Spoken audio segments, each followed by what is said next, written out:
Addition is flexible. Addition வந்து ஃப்ளெக்சிபிளாக இருக்குது நம்பர்ஸ்க்கு.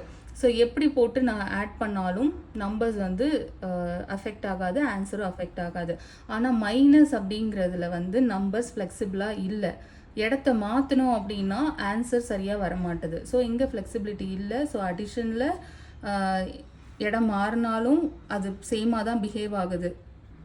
ஆனால் சப்ராக்ஷனில் நம்பர்ஸை சேஞ்ச் பண்ணும்போது அந்த நம்பர்ஸ் சேமாக பிஹேவ் ஆகலை. ஸோ இந்த ப்ராப்பர்ட்டிக்கு பேர், இப்படி இடம் மாற்றினாலும் எனக்கு ஆன்சர் சரியாக வருது அப்படிங்கிற ப்ராப்பர்ட்டிக்கு பேர் கம்யூட்டேட்டிவ் ப்ராப்பர்ட்டி அப்படின்னு சொல்லுவோம். இதை ஷார்ட்டாக எப்படி ஞாபகம் வச்சுக்கலாம்னா, இந்த ஃபஸ்ட்டு 5 லெட்டர்ஸ் பாருங்கள். இது எப்படி படிப்போம் நம்ம? கம் மூவ் அப்படின்னு ஞாபகம் வச்சுக்கோங்க. மூவ் பண்ணு, நீ என் இடத்துக்கு வா, நான் உன் இடத்துக்கு வரேன் அப்படின்னு 2 பேரும் இடம் மாற்றிக்கிறாங்க. அதனால அது பேர் கம்யூட்டேட்டிவ் ப்ராப்பர்ட்டி அப்படின்னு ஞாபகம் வச்சுக்கோங்க.